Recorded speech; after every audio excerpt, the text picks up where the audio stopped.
আসসালামু আলাইকুম বন্ধুরা, আজকে আমি এটা নতুন ব্লগ নিয়ে এসেছি। আমার এটা প্রথম ব্লগ, মাই ফার্স্ট ব্লগ।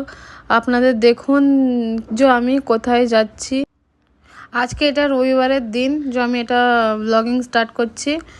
আর আমি আজকে সকাল সকাল বেরিয়ে গেছি মাছ দোকান যাবো বলে, যে রান্নার জন্য কিছু যদি ভালো মাছ আসছে তো আমি নিয়ে নেবো। চলুন আপনাকেও মাছ দোকানটা আমি দেখাবো। এই তো আমি যাচ্ছি, আর আমার ছোটো মেয়েটা যাচ্ছে, আর আমার হাজব্যান্ড যাচ্ছে বাইকে করে মাছ দোকানে। আর এটা আমি সকালের ভিউ দেখাচ্ছি আপনাদেরকে, যে সকালে প্রচুর ঠান্ডা আমাদের ব্যাঙ্গালোরে, আর ওয়েদারটা খুবই সুন্দর। এই তো এখানে হোটেল দেখা যাচ্ছে, যে অনেকরা এখানে নাস্তা করছে বলে। আর এটা এই সাইডে আমি দেখাচ্ছি, ওখানে মাটন চিকেন দোকান দেখা যাচ্ছে। সানডের বাজারে প্রচুর লোকও হয় ওই জায়গাটায় মাটন চিকেন নিয়ে নিয়ে যাওয়ার জন্যে। আর এই তো আমাদের এই ফিশ দোকানে যে যাচ্ছে, মাছের দোকানে ঢুকে গেলাম ওই গলিতে। এইখানে আমাদের গাড়িকে পার্কিং করে তারপরে আমি আপনাদেরকে দেখাবো যে মাছ দোকানে কী কী মাছ পাওয়া যায়। আমি মাছ দোকানে ঢুকতেছিলাম কি আমি দেখতে পেলাম যে একটা বিল্লি চিংড়ি মাছ খাচ্ছে। তাই জন্য আমি ক্লিপটা তুলে নিলাম আর দেখাবার জন্য, মানে কি দেখুন। আর আমার মেয়ে তো এখানে দাঁড়িয়ে দাঁড়িয়ে এই দেখুন বন্ধুরা, আমি মাছ দোকানের ভিতরে চলে এসেছি। এই তো এইসব ফ্রেশ ফ্রেশ মাছ এসেছে এই দোকানে।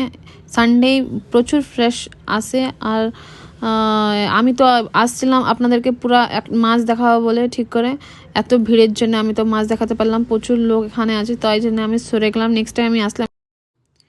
আর এই তো আমাদের মাছ নিয়ে নেওয়ার পরে বাড়িতে গেছিলাম। আমার বড় ছেলেটা ঘুমিয়েছিল, সেও উঠে পড়ছে। উঠে তিনি রেডি হয়ে ব্রাশটা করে রেডি হয়েছিল। তাই জন্য আমি বলছি কি চলো তবে আমাদের তবে যেয়ে বাইরে একটা কিছু খাবার নাস্তা করে আসবো আমরা। তাই জন্য মাছটাকে আমি ফ্রিজে রেখে দিয়ে আমার বড় ছেলেকে নিয়ে আমাদের চলে গেছিলাম একটা রেস্টুরেন্টে আমাদের ব্রেকফাস্ট করবার জন্য। দেখো আমার দুটা ছেলে মেয়ে দুটা বসে যে কত দুষ্টামো করতেছে, খাবে কম আর দুষ্টামি করবে বেশি। এই ছোটটা আরও বেশি বদমাশি করে। ওকে খেতেও দিবে নি, ওকে পড়তেও দিবে নি, ওকে কিছু খেলাধুলাও করতে দিবে নি আমার বড় ছেলেটাকে, এই ছোট বাচ্চাটা। তো আপনাদেরকে বলে দিন যে আমাদের কি কি নাস্তার জন্য লিখলাম। দুটা সেট ধোসা লিখলাম, একটা মশলা ধোসা আর একটা কেসরি ভাত লিখলাম। তো আমি রিভিউ দিয়ে দিই যে এখানে খাবারটা কেমন ছিল। একবারে ভালো ছিল না, আমাদেরও ফার্স্ট টাইম আসছিলাম টেস্ট করবার জন্য এখানে। তারপরে নাস্তা করবার পরে আমরা চলে গেছিলাম একটা ওয়াকিং পার্কে, একটু যেয়ে সেখানে একটু মাইন্ডটা ফ্রি হয়ে যাবে, একটু ওয়াকিং হয়ে যাবে, আর বাচ্চাদেরকে খেলাধুলাও হয়ে যাবে। চলো আপনাদেরকেও দেখান যে আমাদের কোথায় আসছি। গ্রিনারি, পুরাটা গ্রিনারি।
哎呀妈逼，气的哎！